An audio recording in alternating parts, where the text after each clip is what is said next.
the desert of the real.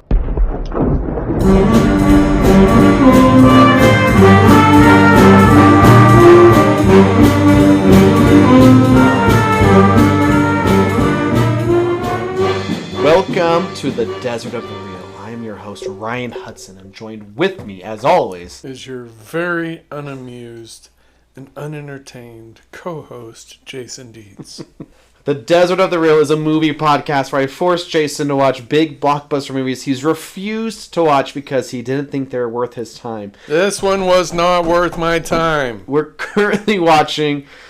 taking you to Middle-earth through the Lord of the Rings movies, starting with The Hobbit. Kicking and screaming. We're two English language arts high school teachers with graduate degrees. We attempt to use our academic training to dig deep into movies. We explore the creativity, philosophy, film studies, and ethics in our film, and push you, the listener, to think critically about your entertainment. Yes. Thank you for listening. I personally would hope that you did not watch the movie associated with last episode or this episode, or I'm assuming the next episode or the one after that or the one after that or the one after that. Okay, well, no. Then we'll be out of the friggin' stupid Tolkien crap. Actually, this movie was not Tolkien's fault. No. This movie was someone else's fault. Yeah. Because the stuff in this movie was actually not terrible in the book. Here's the thing. You are fundamentally wrong about the Lord of the Rings movies. You just haven't... we haven't got to that part yet. That's in 2 weeks from now. Imagine that's... Or 3 weeks. Not true, but we'll find out, I guess. We're in CGI land right now. Yeah, there's a lot of CGI. So, with roaring spiders. That's so weird that's your number one. It's not. It's just the first thing that I noticed. That spiders, which don't have vocal cords, my dear listening friends, can roar. I don't know if they're like... All right, I don't know if you heard this, but the spiders could talk in this movie, so I think it makes sense. They could talk after he put on the magic ring, which now has additional powers other than... Which I don't remember. Is that in the book? The spiders talking, yeah, that's in the book. When he put the ring on? I don't know if it's when he put the ring on in the book, but spiders were talking in the book. However, remember, these came after Lord of the Rings, and we already have giant spiders that didn't talk. Right. But in this movie, they're talking, because it's like The Hobbit. Because why not? Yeah. Okay. Yeah. Okay. This was a cinematic masterpiece, Ryan. Hey, I personally enjoyed all of the acting, all of the plotting. It was a very well-paced film, and I personally really enjoyed the spiders that could talk and roar. Well, is that better? You should raise your standards. Is that okay now? Even though at me. Even though this is true, my mom said that she stopped listening because you complain too much. I do. Anyway, before we get into that, I asked just Twitter what their thoughts are on the Hobbit movies. Yeah. I just wanted to read some responses. Okay. Kevin _the critic said, "It's solid, flawed in some ways, and not as good as the original Rings trilogy, but it's entertaining." Sure. Our good friends at Tune My Heart podcast said, "The Hobbit is such a great book, but it was never meant to be an epic as Lord of the Rings. So 3 long movies just doesn't work well. Martin Freeman is great as Bilbo, and it does have its moments, but overall it just feels bloated." Yes. Which is true. I agree. I agree. Jordan Carpenter has said, "I personally think the extended editions of all 3 films in the Hobbit trilogy make it a worthy follow-up to the Lord of the Rings trilogy. Sure, it's not as amazing as Lord of the Rings trilogy overall, but there's still plenty of great sequences, visuals, and performances, along with a fantastic score." I don't think he was aware that you just don't like any of this. People can, I have an opinion. Other people have different opinions. And, of course, our past and future guest, Martin Harris, has told us, "Hobbit as a trilogy was the most obvious cash grab in modern movie history. There's no way that tiny book needs 9 hours of screen time. Might as well give the Tom Bombadil side quest its own movie." Okay, and Jacked Up Review Show podcast said, "Def not compelling as either standalone epics or as adaptations. Very mundane, unorganized, and unengaging." And then Film Autopsy says, great book, god-awful movies, but it's a small miracle they're not somehow worse. The M4 edit goes a long way to repairing it and would absolutely recommend it to anyone who likes the book and is disappointed with the movie. So I asked him what that was. The M4 edit is a famous re-edit of these 3 movies condensed to one film. Oh, why didn't we just watch that? Because I don't know how to watch it. I gotta find... I don't know. It's somewhere on the internet. Plus, you have to experience all of these in their glory. You keep saying dumb things like that. And our last response by Betsy Gorham says, I literally haven't brought myself to even finish the trilogy because it was losing steam so fast. I think that's the most responses we've ever gotten to anything we've done. Yeah, look at us. That's awesome. Look at us interacting with other podcasts and people. Thanks for responding. Yeah, thank you. If you want to share a more in-depth response, send us an email at desertofthereelpod@gmail.com. Yes. And I'll try to complain less in this episode. I do have... For Ryan's mom. I do have to tell you something. You have your mostly inaccurate joke about these movies being mostly walking, okay? And It's not a joke. No, but it's wrong. It's a statement of fact. Except for... Not mostly walking, but Lord of the Rings. Very long scenes of walking. However, I will say... that they're walking. I wasn't going to, but then I did. I watched the extended edition of this movie. Which was 30 more minutes of walking. Which I think the theatrical cut is 2 hours 50, and this was over 3 hours long. The first hour of the extended cut is pretty much just... walking. Because here's the thing. There is a fun sequence in the book when they get to the woods. Okay. And... that did not translate into this movie well at all. Because they all get confused. You dip into the water. Yeah. You forget what's going on. In the movie version, it's there's a reason why they cut this scene. It's in the one I watched. But, I don't think all of it is. Do you see them crossing over the river? I don't remember. I guess I've only seen Desolation of Smaug one time. I mean, there is some I've seen the extended piece of it, and I mean... I got the message of what was going on. Right. But the shooting, Thorin's about to shoot this white stag, which is in the book. That's not it. That and what was I going to say? Oh, when they get to the guy who can turn into a bear. In the book there's a funny sequence of I can't let him see all of you at once. Come in one at a time during my story. That's in the extended edition, but it's mostly just there are so many dwarves. Sneaking in one at a time. And here's the problem. So I'm right. No, yeah, this isn't a great movie. I already said... I'm right about the whole, way longer than it needs to be. Yes. Thing. No one is... you just said it's mostly wrong, and whatever you said about my joke is true. For the first hour of this film, it's definitely true. Okay. Lord of the Rings. I will take that. Remember, I already said the first Hobbit is the best one, and they have diminishing returns. Yes. For this one and the next one. That.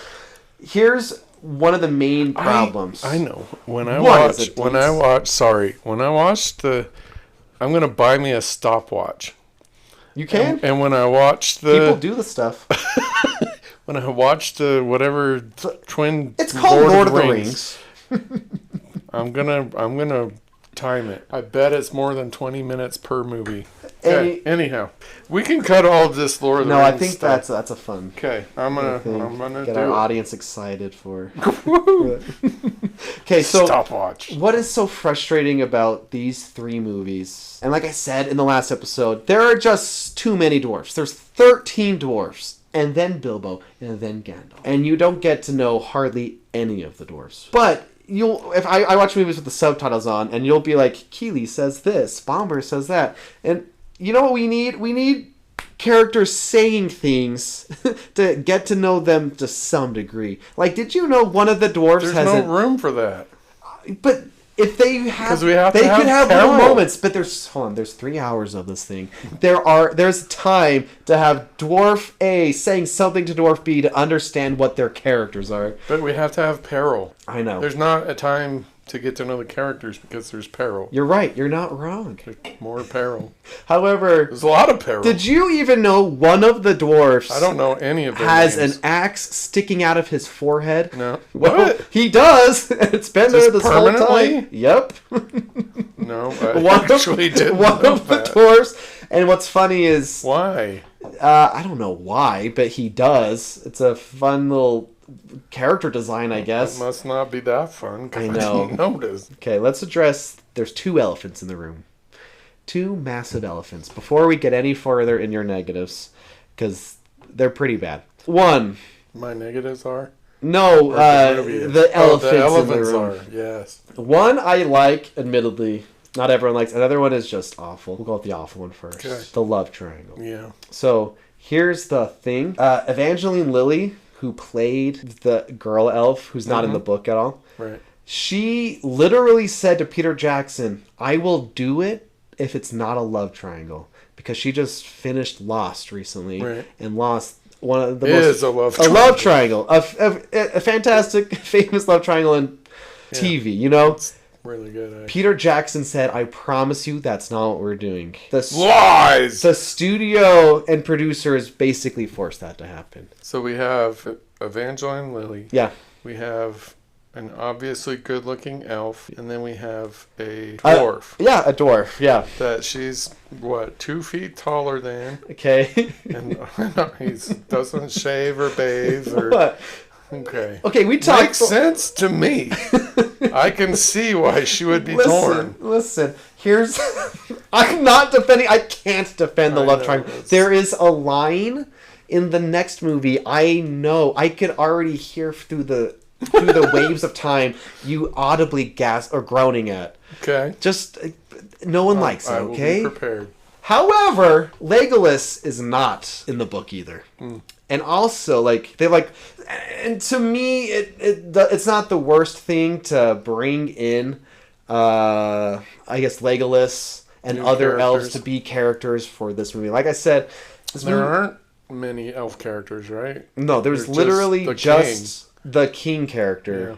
And he's only in this scene in the book, Right. basically. I think it makes sense if we're doing all of this in movies, let's bring in some more characters. Plus, it's nice to have female characters. Like, I was watching the first one, and my daughter, I think I said this, she's like, where are the girls? I'm like, there aren't any. You know?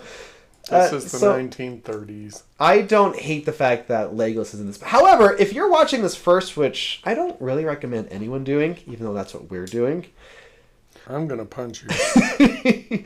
there is a whole action scene at the end with just Legolas, and if you have no connection to Legolas after the Lord of the Rings films, you'd be like, why? Who is this guy? Right. He's not one of the 13 dwarfs. But if you're like most people and you've already seen the Rings films, you're like, yeah, Legolas. I think this is good because I like him already.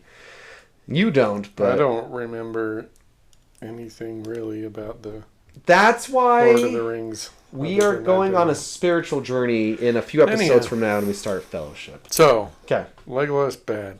No, Good. you don't like Legolas?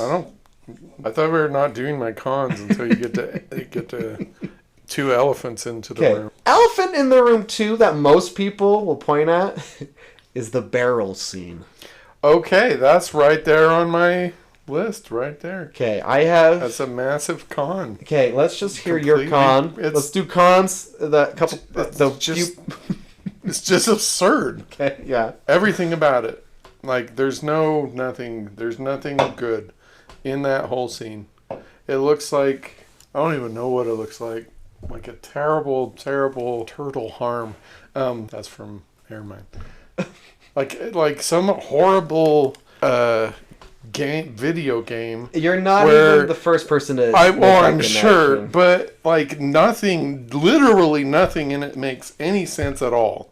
Nothing. Mm-hmm. The barrels go down. Guess what happens to barrels when they go underwater? They They- fill up with frickin' water. I think... Okay, so No, I think the physics checks out. oh sure, yep. Let's try it. You and we're gonna take a cup and immerse it in a sink and find out what happens. Anyhow, we've got that. They smashing into walls. Unless these barrels are made out of kryptonite or whatever tonight, Summonite that doesn't break, they're shattered by the end of the first turn. Great. We've got, like, is it a ballet? Like, the orcs are, like, balleting all over the place and shooting, and they're freaking... The worst one was, like, they passed this axe up, like, 8 dwarves just in time for the one dwarf to... No. Yeah. The whole thing is stupid. Okay. I was almost, like... You're covering your eyes? I was, like, what? Anyhow. Okay, and then the coup de grace... We have the elf that gets stuck in the barrel on the land, and he pokes his arms out. It's a dwarf. Dwarf, sorry. Bomber. That's his name? He's the fat And one. then he looks, okay. And then he's like His one and only characteristic. He's spinning around, Yeah. killing orcs. What? No. No. Everything. And then the elves. My goodness, the elves are just... godlike, and there's 2 of them. Yeah. Right? 2. So the total number of quote-unquote good guys in this whole scene is, what? 13 plus 1 plus 2. Yeah. So 16 good guys. Yeah. And the total number of orcs in this scene, even if they just en masse piled on, they would have won. But no, like, we got okay, and not a single one of the 16 people even gets a scratch. I felt like I was watching a James Bond movie. James Bond walks through this hallway, and he's got machine guns lining the hallway, and he comes out, and his hair isn't even messed up. That's what I'm talking about. That's this. It's stupid. I hate... The barrel scene. Tolkien. And I hate this movie. I can't believe he wrote that barrel scene. He didn't write that. That's why I said this is not his fault. Yeah, in the this book, movie is not Tolkien's fault. Okay, hold on. In the book, it's just... I think they're just in barrels for like 3 days or something. Yes. And I'm sure it And was they write 3 about pages Laketown. of describing how they went over this rock. And they went over, and one of them gets splashed in the face. And then they move. No. All right, I have to say... No. I don't like this movie a whole lot, but I think the barrel You scene would. is fun. You would. You have Legolas jumping on their heads. Yeah, tap dancing Yeah. across. No. That's fun. That on what planet? He's using them as a This is a parody. This is a parody. That's the barrel only. slowly like hopping, knocking these guys over. It's No, this is not a fantasy film. This what- is a parody. It feels like they wanted it to be part of a ride at like Universal Studios or something. Sure. Choreography, the fight, all of it is terrible. Here's something. Did you notice there's like just straight up GoPro footage in that scene? Sure. It cuts to like unedited, untampered with just GoPro footage like 2 times or 3 times. I didn't notice that. Because it's like, whoa, that's weird. Yeah, the whole thing. Okay, also, why? Okay, so. There's some... Okay. No. All right. Okay, go ahead. I mean, I'll be quiet. I'm admitting I know people don't like the barrel scene. I just think it's kind of fun. There's some fun deaths in it too. Like, okay, I didn't realize this, but this is the second time in this series where an orc gets thrown at the camera and bounces off the camera. I wonder why Jackson is having that be like a visual... I don't know why he did anything in this movie, actually. Anyway, there's some... Anyway, so let's just... Jiminy Christmas. I think let's get all your negatives out of your system, I think. Well, okay. Do we have time? Yeah. Okay, so actually this is a question. So these elves, apparently, like, did you ever see the Bird Jordan commercial? Oh, yeah. Where they're like, off the light, off the Yeah. bleachers. Okay, apparently that's how elves can roll. Because they can just be like, off the rock, off the log, Yeah. whatever. Okay, so why are they shooting orcs from like 6 inches away with an arrow? Why doesn't he like get his little knife out and poke him? Like, he's literally not more than 6 inches away from like half of the orcs that he shoots. What's he shooting them for? He's got... Yeah, I think it's... Elves have pinpoint accuracy. Okay. I don't know. I don't either. It's kind of cool, though. There's That's that just- one orc, he shoots through the orc into the other one. No. That's fun. No, it's not fun. It's not fun. Okay. I don't even want to do this episode. So mad. Hey, let me. Okay, so all the peril, they're captured again and again and again. Yeah, why can't somebody just stick a knife in somebody? Just kill them and be done with it. You are not wrong. That is another big problem with this. They keep getting captured. They get captured by spiders. They get captured by elves. Yes. They get captured by Lake Town people. Yes. It's just, oh my gosh, so much of it. They're captured. Yeah, and there's 12 of them. There's so many of them. Peril. I think that one should have died in the first movie. One should have died. All should have died in the first movie. I set myself up. I should have known better. So we got just like all. Yes, go on. No, okay. And it's just so bad. Okay, so we've got the Elven King, who we've seen, right, a couple of times. Yeah. Right? Mm-hmm. Before, like in the last movie. Yeah. Okay, so now we have this scene, which we've seen before, we saw it with Kylo Ren, and earlier with Darth Vader, and we've seen it with the established the bad guy scene. Mm-hmm. Where he's talking to somebody or whatever, they say something he doesn't like and he kills them, right? Oh, yeah. Okay, we've seen that a lot. We've seen it done well. Actually, it just happened in last night's episode of The Last of Us Season 2. Oh, it's spoilers! I'm probably going to watch that. Oh, well, okay, anyhow. A guy gets killed. So, I imagine a lot of guys get killed. So, just completely out of nowhere in this movie, the Elven King is suddenly this bad A guy that's going to stab an orc, cut his head off because he's saying stuff. That didn't play at all. That was annoying to me. And, okay, sorry. That's just a little thing. He's going along, and all of a sudden he's this bad guy, and then he's not again. What's so funny about so many of your negatives? I separated his head from, or what did he say? Oh. I thought you were going to free him, and he's like, I freed his head from his, I'm so bad, Yeah. No. Nope, you're not. They're looking for the staircase. Oh, yes. This is Where is it? Yeah. I don't know. Yeah. Give me a I think break. That's an example of stupidest. They filmed something on the day and then they wanted to make it look whatever. I think that was just a disconnect of what was filmed versus later on. I don't know, but like literally the only way you could miss that staircase is if you were completely blind. I think even legally blind you could still see the staircase, but you'd have to be like total darkness. What they needed to cut that line out. Good eye, Master Bilbo. Good eye. You have keen eyes, Master Baggins. Which is so funny. Oh, man. So they're up there. They climb the hidden staircase. And the light's gone. Yeah. Oh, we can't find it. We give up. Yeah. Wait. Oh. Wait, come back! They spent how long getting to this freaking thing? They spent months getting to it. The light goes and he's just gonna chuck the key on the ground. They're like, okay, let's head back to Lake Town. I guess the whole quest is off. Yes. Stupid movie. This movie sucks so bad. You're not wrong. So Gandalf versus, what is the darkness guy? Is that Sauron? Yeah. Like the darkness. So that's another... you know what? No! Right, those are bad things. Okay, well there's nothing good in this whole freaking movie, so why do we watch it? It's funny. Okay, I'm done. Wait, pause. I'm done with the problem is, I think in The Hobbit, it's like the necromancer, and he's being reworked to be like Sauron.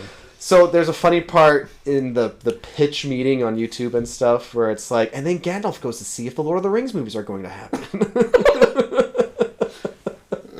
Because the problem is, I don't ever think it tracks. This Gandalf, who literally says Sauron, he sees Sauron. Yeah. Fast forward to Fellowship of the Ring. He's like, what's going on? I gotta go figure out what this thing is. It doesn't match up to that. No. Okay. was completely unnecessary. Also, all of the visuals for that whole battle were horrible. Yeah, that was strangely bad. Right. I think that's the worst, whatever that is, we've seen I since think we started they were this trying to podcast. make it visually stand out, but it made it look bad. It sure did something. Before I get to some of my positives, Some of your positives? the other big thing, besides the ones I've already mentioned that I don't love, is Lake Town. Lake Town, that's a whole... Nothing of that is in the book. The whole politics game, like... Well, the town is. The town is, but not the Right, Lord of Lake Town and his annoying that henchman. weird And guy. then Bard. Bard is. I know, but their whole dynamic of trying to maintain order and all that stuff added to make the drama, that's not in the book, and it's mostly stupid. Yeah, I agree. However, especially that guy. Yeah, Their mayor he's guy. just- I'm like, I don't even want to look at you or listen to you. And then like or... the guy who's his right hand man, that's just a wannabe worm tongue, which is in Lord of the Rings. You'll get there. Okay. Don't remember that part. Don't worry, it'll be clear when he comes on screen. Like, Oh, it's that guy. Yeah. Okay. So, fun fact: do you know who Stephen Colbert is? I do actually. He's a late show host. Yep. Like in politics. Yeah, usually very political, but he's a big Lord of the Rings fan. He's had many different segments dedicated to Lord of the Rings and his love for Lord of the Rings. Actually, there's a funny video when he went to New Zealand. Well, we should get him on as a guest. Him hanging out with Peter Jackson and stuff. He was given a cameo in this movie in Lake Town. You see him flip like his little eye patch thing over and stuff. It's just because he's just a diehard. Every time he gets the Lord of the Rings actor on, they talk Lord of the Rings. It's fun that he's there. That's all I'm going to say about that. Okay, here are some of my pros. Wow, you should see the look he gave me. I'm just dead in the eyes. just waiting, because I must have missed something. I think here's the overarching problem with this is Bilbo's not the main character anymore. In the first Hobbit movie, it's Bilbo's story. Right. In this one, it's no one's story. Right. It's just That's things a are pro? happening. No, that's a con. Oh. However, before that's apparent, when the spiders come and he drops the ring, Yeah. and there's that one little trapdoor spider, Yeah. anyway, and then he like kills that one because he doesn't realize the effect the ring has already had on him. Right. Because the ring is the embodiment of all evil. Sure. And we'll talk about like its powers and stuff in a future film, but like I think that scene's like I guess the best Bilbo scene in this movie where he like puts his hand over his mouth because he can't even comprehend like what did I just do? Yeah. I think Martin Freeman is good. Yeah, I think He's a good actor. That's a cool moment. But I did think that he goes from being Bilbo to being very Gollum-like really quickly. That's It right. seems very abrupt. I mean, with this movie and then like the Rings films, I think it's implied. It's just subtle. Like it's not like Gollum, you know. He was very. This is mine. Right, but it shocked him, I guess. Where Gollum is like taken over, you know. Gollum has given up. Oh, yeah, and there's little things here and there, like Bilbo getting the dwarves in the barrels falling out, and then he's just stuck there, stomping his feet. I think that's a lot of fun. But the other part I truly love is Smaug. Okay. I think this movie, compared to the book and the cartoon, it's the grandeur, like the size of Smaug. Right. And I'll probably say Smaug sometimes because that's what I thought it was growing up. Me too. Like he's truly like magnificent. He's huge. You get a huge scope of like the gold, all this gold, and how big it is. Because the thing that like the dwarf rings, there were 6 dwarf rings anyway, and what the rings made the dwarves do was like dig deep and dig a lot. So a lot of them were eaten by dragons because look at all this gold. Gold attracts dragons. At least in the Rings of Power show, slight spoiler for season 2. When the dwarf gets his ring, he digs so deep he awakens a Balrog and stuff.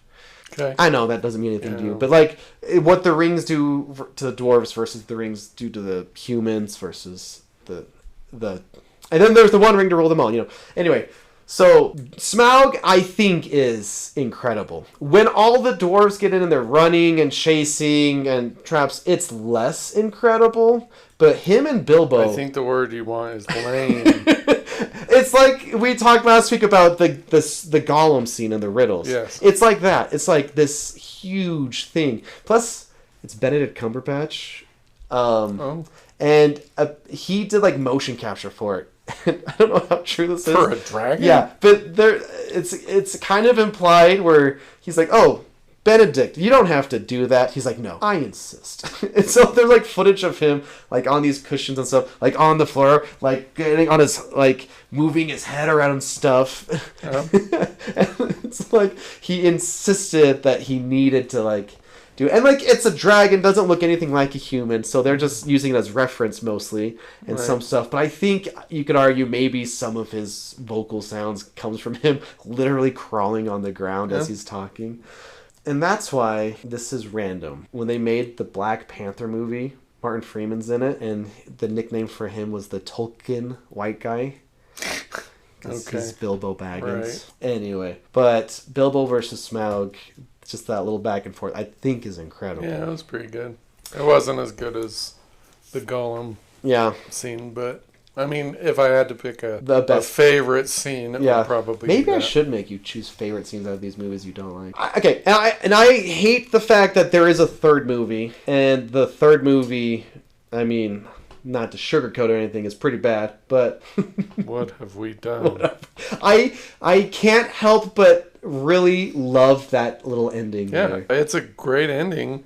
If you don't know that there's only like 10 pages left of the book.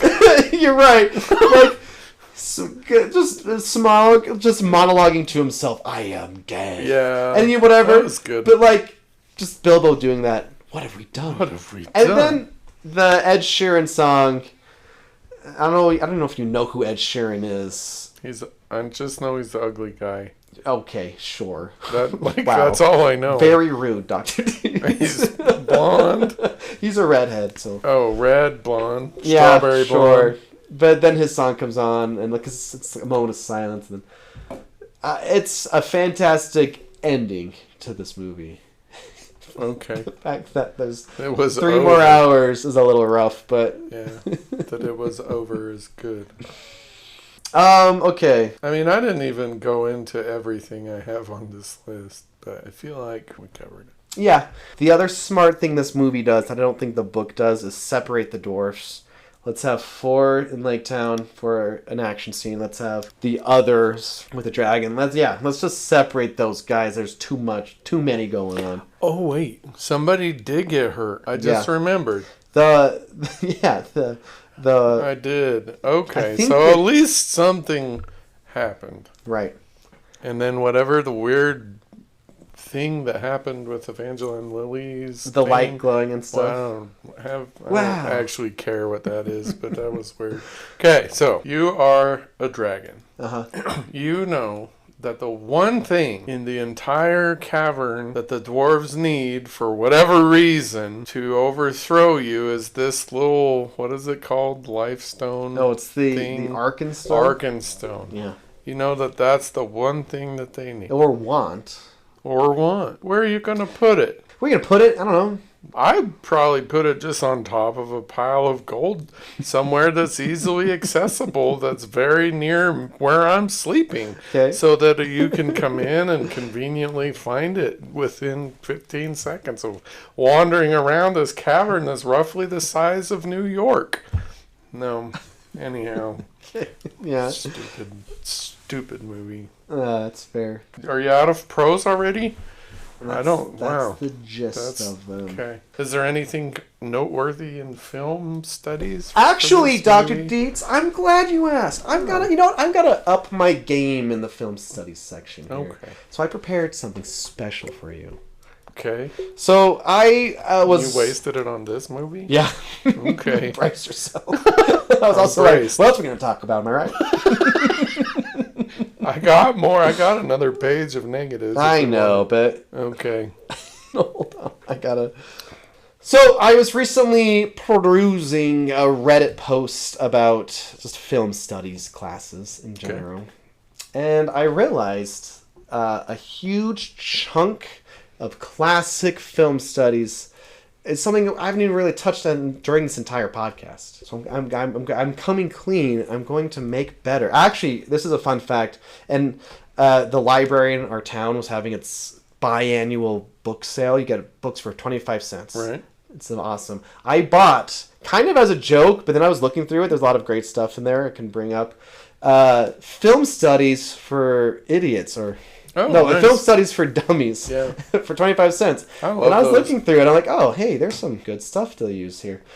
And then other professors that taught film class, they talked about certain things. There's just elements I don't even touch that I'm going to start touching. Okay. Touch a bunch of stuff. Touch away. Sorry. You got me there. Okay, that's funny stuff. Okay, so... traditional sense of usual film studies classes is using lenses. Film theory. Film theory is the process of analyzing film, but under the umbrella term of film theory, there's all different other types of theories. Feminist theory over here, Marxist theory over there, structuralism over here, and such. So I have prepared a Marxist lens for this. Nice. And there's two different ways we're going to use the Marxist lens today, class. One is like the traditional, like just analyzing the plot to try to, match connections here and there. So Marxist lens, it's actually pretty easy with this. It's all about wealth and who's got the wealth. And who don't got the wealth. And who don't got the wealth. So Smaug, the dragon, he literally just hoards all of the wealth. Like... in the mountain. And here's how it connects to Marxist. He's not creating things with it. He's not giving it to people. He's not using the wealth. He just hoards the wealth. He just likes to sleep in the wealth. It's like Scrooge McDuck in his vault. And so in Marxist terms, Smaug embodies the bourgeoisie, the upper class. Like... that hoard the wealth, connecting it to real world things. That's what the 1% does. And it's really kind of scary when you look into how wealth is distributed in society. And or not distributed. But like Smaug, he's like, yeah, that's what he represents. It's my money and I want all of it. And literally, I'm not going to part with a single coin of it, as Smaug says. But then again, you can then say, like, the dwarves are the working class. Like, literally, they literally work to harvest the money, Yeah. And then you can say, looking at this is the fancy word I had to look up, trying to be better. The proletariat deeds. Can you give us a easy to understand definition? Mm-hmm. Okay, I got it then.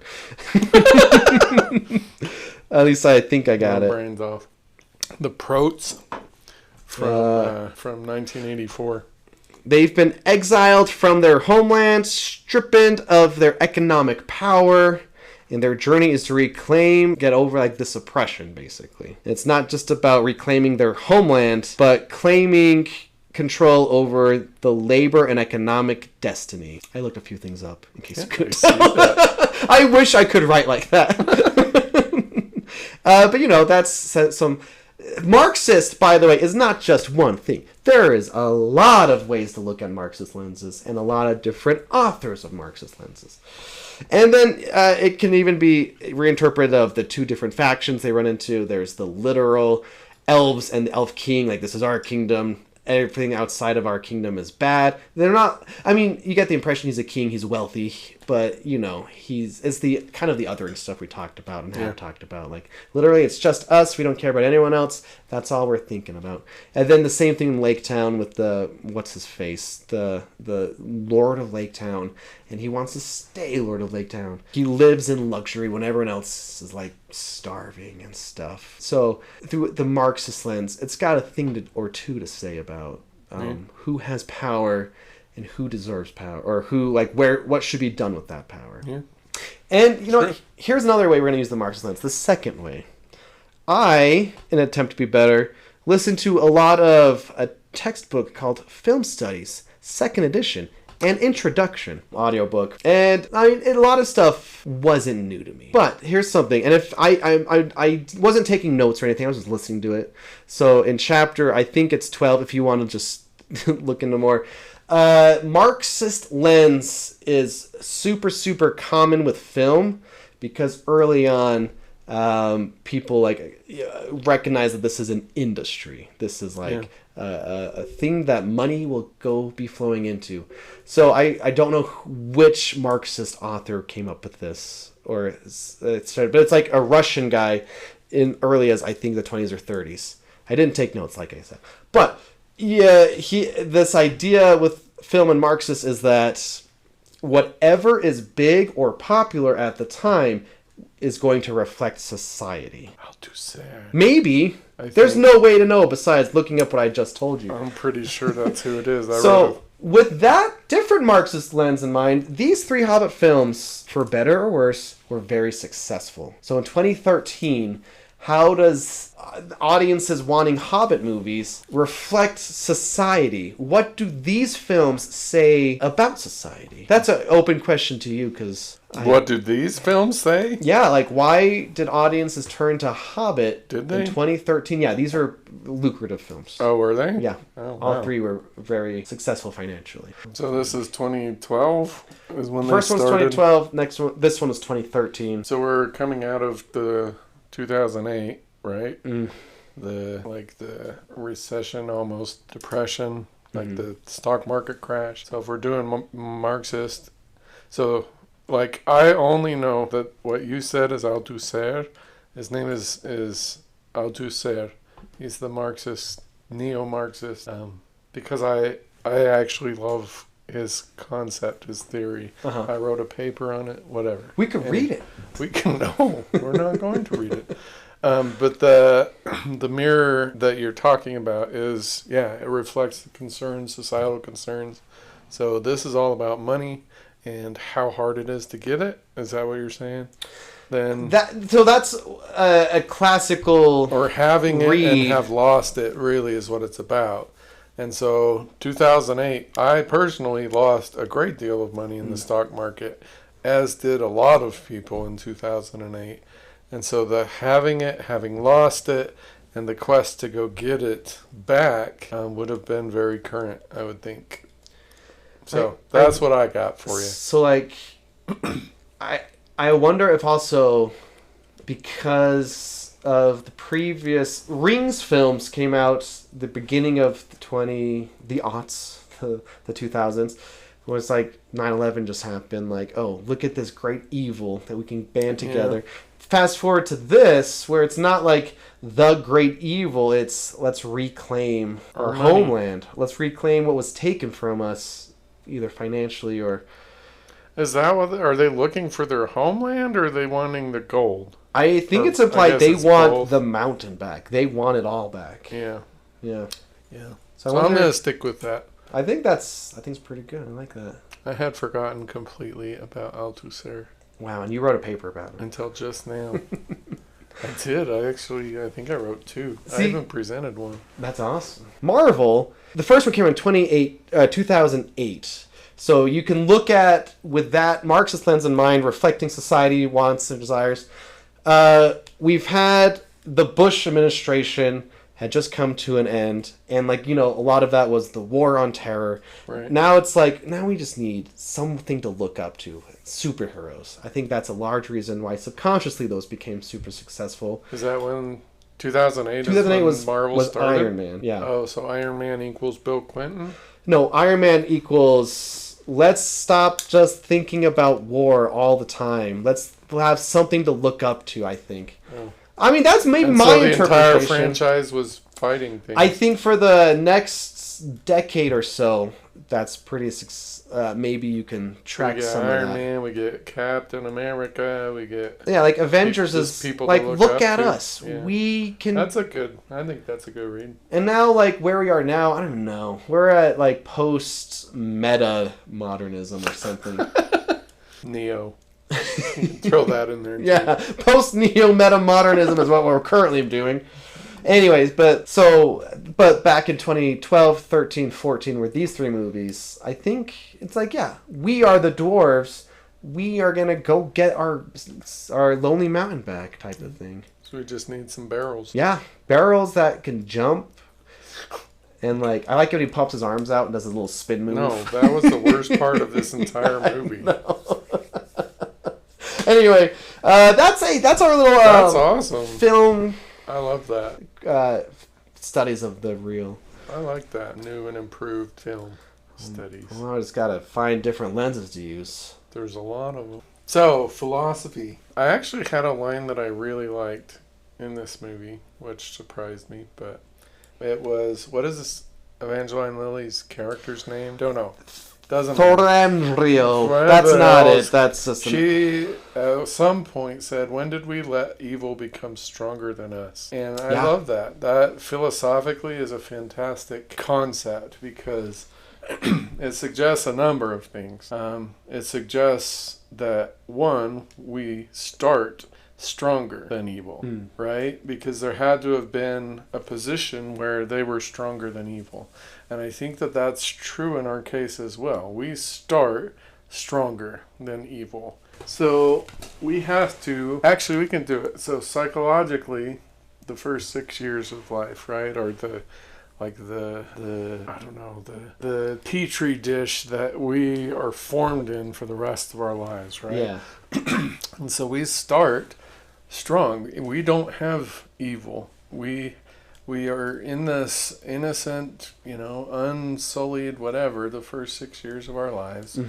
And so she's right. We start stronger. We then acquire or are exposed to or whatever to evil, right? Yeah. Thanks to Hollywood, thanks to the music industry, thanks to just our parents. As parents, we're imperfect. We make mistakes. We don't know ourselves well enough. We don't know our kids well enough to be perfect parents. And so whatever that is for us, we are introduced to evil, whether it's actually evil or whether it's just damaging to us, traumatic, whatever. Yeah. And so then we have this question. We started stronger. We are introduced to, we're exposed, we're pounded down, we're beaten down, whether it's, financially or socially or emotionally or whatever. And then we have this moment that she's talking about that apparently for the elves, and I think she's talking to the unwashed dwarf at that point. So she's including the dwarves and the elves in this question. When do we let evil become stronger than us? I think that philosophically that is one of the most important questions that we can ask. When did we allow that to happen? Because in our lives, evil, and we're using the word evil as a big blanket for covering everything that makes us unhappy. All of the things that we do to ourselves, that we allow others, whatever. And so we're at this moment where we can, at any point, fight back. Why don't we? Like, why do we just allow ourselves to be unhappy? Or, why do we allow the things in our lives that are dragging us down or the world down or people that we love down? Why don't we fight it? Why don't we rise up? Why do we, in her words, when did we let evil become stronger than us? Because I'm gonna offer, a hot take. Evil is not stronger than us. We are stronger than evil. And the only way, in my opinion, that evil wins is we don't recognize that. We're back to the one ant again. Yeah. The only way that evil wins is we allow it to win. We allow these forces in our lives to defeat us, to beat us, to overwhelm us, to whatever us. I'm not trying to take away from the fact that crap happens. It's happened to all of us. But I also believe very strongly that we have choice. We have agency and the ability to choose whether or not we are going to allow that evil, that bad, that unhappiness, that whatever, to be stronger than us. But I again, I'm probably repeating at this point, but I do not believe that evil is inherently stronger than we are. So the end. I wrote that line down too. Yeah. But there's something else I wrote down from the very, very beginning scene where Thorin is talking to Gandalf. It's like, why does Gandalf care so much about getting rid of this dragon? You know, it's like, whatever. But what I wrote down is the idea of the danger of leaving evil lying around. Yeah. So that's, I think, connects what you're saying. It's like, you need to take care of it. Like, the problem is we do leave evil lying around. We leave the dragon in the mountain, even though it's not bothering us, it's still there, type of thing. Yeah. I mean, there's a lot of negative ways to answer your question, like, why don't we? Yeah. Maybe you literally can't, like, physically can't do something.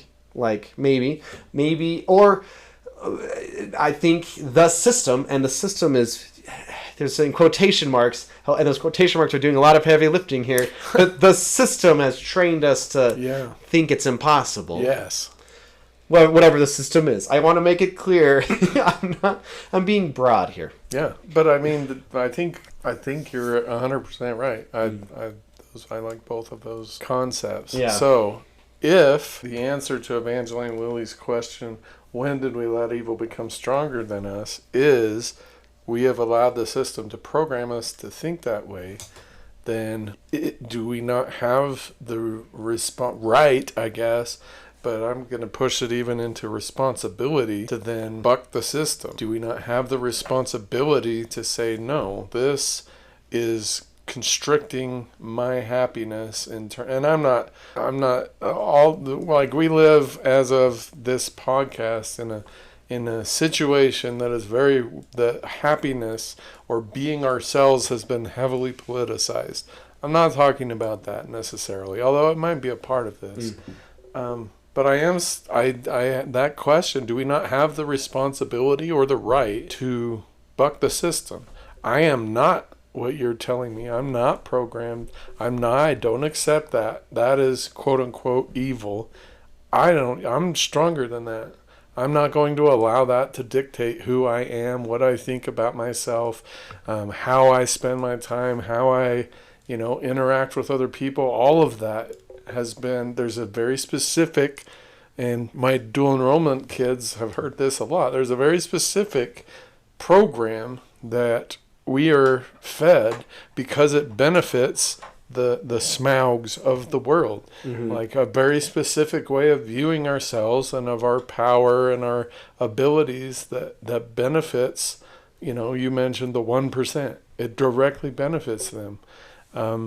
At some point, our happiness is going to outweigh the power of the evil, quote unquote evil, that has programmed us this way. The beauty industry is the easiest and most obvious example of this. Yeah. The beauty industry only makes money if all of the people that buy their products think they are not enough on their own. That entire industry, and I have always the young women who push back and say, I like doing that. I do it for me. Yeah. I don't do it because I feel great. I'm not discounting that. But by and large, the entire beauty industry is built on misery. It's built on the insecurity and inadequacy that it has created in women largely, but men, it's becoming more men also. The whole industry is quote unquote evil. When did we allow the beauty industry to dictate our sense of worth? To dictate how we view ourselves and how comfortable we are in our own skin?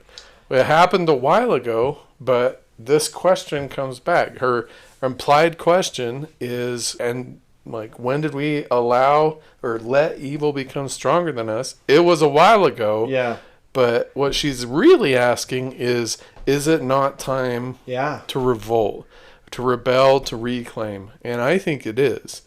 The beauty industry is easy. The toxic masculinity, that's another piece of programming that, that's like, we can, and you can look in your life and all of these thoughts that are I'm going to say any thought that is tearing you down about yourself, you can probably trace it back to somebody that's benefiting from you thinking that or believing that about yourself. There's like the beauty industry is very easy. It's a straight line. Toxic masculinity is a little more obscure as to who benefits, but you can find it. Like, I don't know, gyms benefit, Old Spice benefits. Anyhow, I'm rambling, but the point is, I think that anything that is making us miserable or unhappy or doubting ourselves or our ability or thinking negatively about ourselves for no reason is quote unquote evil. Yeah. And I think it's time for the ants to rise up. I think it's time for you listener to recognize how awesome you actually are. The skill sets, the power, the majesty of who you are is being squashed. That's rise up. It's time to rise up. It's time to be all that we can be, and take it out. Take out evil. So there you go. That's my soapbox, and there you go. I start every class period with a starter question or like a bell ringer. And one of my favorite ones I ask once a year is modern culture ruining childhood? Because they have a lot of, this is kind of a fun conversation, but a lot of things you were alluding to gets brought up. And things like, because a lot of them have younger siblings, so they think of their younger siblings and what they're going through and stuff. Yeah, a lot of bad things out there. But asterisk, like you said, the happiness, like good is stronger than evil type of thing. And 100% believe that.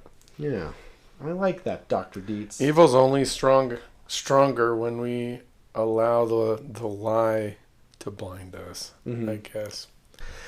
Anyhow, I mean, we've covered most of the movie. Yeah. I think what's funny, actually, you know what is kind of really funny? There's an entire character that you didn't even see that's in the extended edition. Oh. Thorin Oakenshield's dad is in the extended edition. When Gandalf goes to the castle, there's like this wild goblin man that pops out and tackles him and runs away. And Jackson, he was a horror film director first. And actually, it's interesting to when you watch his things how you see a lot of horror movie elements. But there's a part where you see this guy go scurrying across and the camera's looking over here or whatever. His horror movie roots come in here and there. Cool. And then it's Thorin Oakenshield's dad under a curse. So Gandalf stops the curse and they have a conversation. And I just watched it a couple days ago. Can't remember. I think he died when Sauron appeared or something. Fair enough. But even the giant spiders, and the spiders are also in the King Kong movie. He likes the creepy creepiness. I think they are. I think those spiders are genuinely upsetting if you don't like spiders. For sure. You know? For sure. Anyway, especially when they talk and roar. Yeah, exactly. This is roaring. What is it spiders. called? Fantasy. Fair enough. Point you. I have an ethics. Go for it. Do ethics. Let's do ethics. So it's actually more of a question that occurred to me. What is it about being human that makes us want to acquire the things that other people have? So we've got multiple examples of that in here. Basically, the entire motivating force for all of this is some group wants what some other group has. Yeah. So, what are the ethics of that? It's ethics of greed, I guess, or the fear of the other, or what is it? Here's what I know. It's definitely a natural thing because I have little kids, and one of them will pick up a toy or whatever that the other one hasn't even thought of in who knows how long. And all of a sudden, that's their number one want. They are going to sometimes yell and cry about it. It's what? You could have been playing with this whole time, but the second someone else picks it up, you really, really want it. Yeah. So that's something we have to learn growing up. But then you like think of like World War One. It's like just the like the same type of ego, I guess, but on a scale where people have armies to command and people dying over things like, or whatever war, you know. Yeah. It's a natural thing. Natural. Yeah, that can overcome. I read a book, it's got a cheeky title called The Subtle Art of Not Giving an F. That's what it's called. I saw that book. And it's kind of fun. It's mostly just generic. But my personal biggest takeaway from the entire book was sometimes you need to change your idea of success. Yeah. And we've probably talked about this because I've only read so many help books, but like the idea of if something's making you upset or bringing you down, maybe you have to re-internalize like yourself and like what success means. Yeah. And like to be okay with life, to be content with life. Yeah. Like you're not gonna make as much money as so and so, or so and so has the cool thing that you want, or you know, whatever.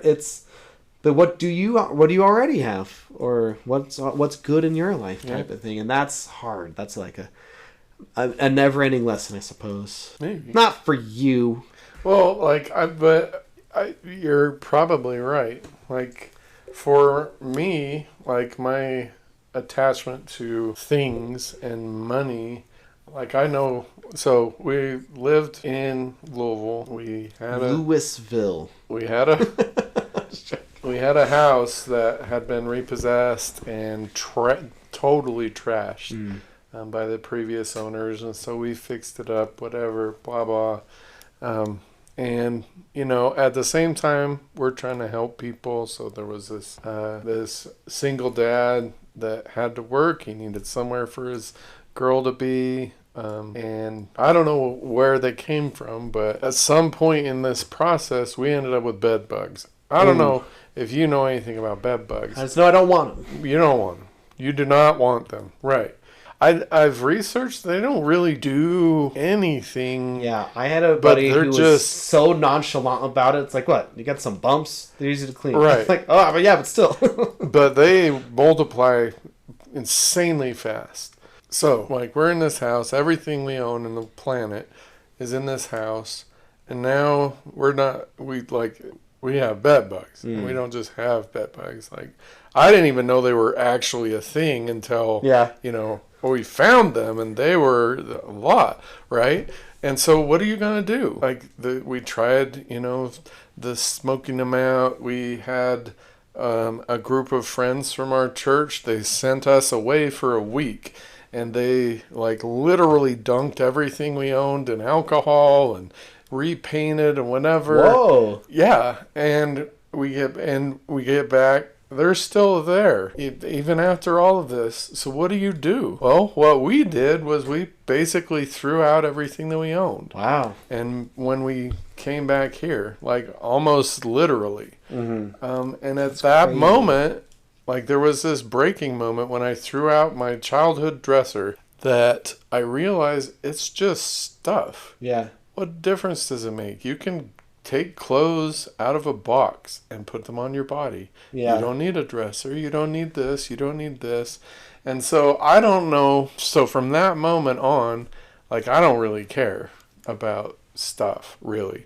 I would love a second series Corvette someday. That's really the only physical thing I'm like, man. So long story, you can cut all of that. I think maybe everyone has to have a moment where they give it up. They give the pursuit up. Because like I have people ask me all the time, why are you here? Like you have a doctorate, you've taught at universities, what are you doing here? Why are you on a podcast? The answer is that it makes me happy. Like I've never in my life been happier than I am right now. Yeah. At this job with my family, my friends. That's really all that matters. It's not the stuff. And so at some point, to go back to your Marxist lens, at some point we have to realize that as long as you have what you need to be happy, healthy, you know, provided for, whatever, the rest of it's just something that somebody is programmed into you to want. Mm-hmm. And it doesn't matter. Yeah. You gotta let it go. But I can say that because I've already gone through that. Yeah. And already been through I had to let go everything. Literally. Almost literally. Mm-hmm. Almost literally. So, anyhow, back to the ethics of wanting what other people have. I think that it ties back to Evangeline Lilly's question. Yeah. I think that wanting what other people have, it's probably natural, like you said, because, any parent that has more than one child has seen that happen, and it happens very young. Yeah. It doesn't. They could be in a room full of toys, but the only one they want is the one that their sibling has. So it's probably natural, but I think also there's a lot of programming that goes into that. He has a better car, a better house, a better lawn, a better watch, a better whatever the crap it is. Somebody benefits from you thinking that your watch isn't good enough, and it's Apple. It's So the whatever. real question is, how do you capitalize on that? No, well, that's where the evil comes it from. reminds that's like we've said multiple times on this podcast, the Buddhist idea of desire equals suffering is probably what I was trying to say. So the movie sucks. Yeah. There's some compelling stuff that you can think about as a result of it, like how long can a barrel bash into things? Yeah, and we float should. I mean, we don't technically know. We should. That's true. Find out. Maybe you're wrong. I'm sure that I am. I'm sure that a submerged barrel would not fill with water and go to the bottom of the river. Nothing wrong with that. There's a funny behind the scenes thing where Bilbo, he's like, when they're filming it, Martin Short's like on the side, he's in the water. Freeman. Martin Freeman. I meant Martin Freeman's on the side. He's in the water, and it was revealed that multiple of the dwarves like peed in the water as they're filming this. He's like, it was pretty upset about it. Wow. He's just okay, like swimming in this pee water. Earlier when I brought up the Black Panther thing, which is a funny note, what I was trying to, my brain was like, Benedict Cumberbatch, Doctor Strange, is it Marvel? No, it's Sherlock. Bilbo Baggins, Smaug, Sherlock Holmes, and Watson. Yeah. That's the other connection I was trying to make in my brain. I was like, what was I trying to say with that? But it's fun that they're kind of back together, kind of. Yeah. Okay, we have only one more movie. It's the Battle of the Five Armies. Play along if you want to figure out what are the five armies. It's maybe not as clear as it should be for some reason. Just kidding. I can think of three. Yeah, probably. Here, I'll tell you this. In the books, elves, the dwarves, and the orcs. Yeah. In the book, one of the armies is the wargs, like the wolf things, and that is not the case in the movie because they're just being ridden by orcs. That's not one of the five. Anyways, so keep a lookout for the dwarf with an axe sticking in his head. He's been there the whole time. Lots of fun and hijinks coming up. Thank you so much for listening. Yes. Sorry for all the yelling and all of the bitterness on my part. That's fine. I knew you wouldn't like these movies. Yeah, but a lot of the fun of this podcast is you not liking these movies. That's why it would be funny to do Transformers. At least they're shorter. Yeah, I don't know if that's true actually. But are they 3 hours long? Some of them might be, yeah. No, then. No, we're not. Anyway. Actually, I said that about Lord of the Rings. We're here. Yeah. We've made our bed. You made the bed. Anyway, we love you. We do. Think critically. Please. Bye.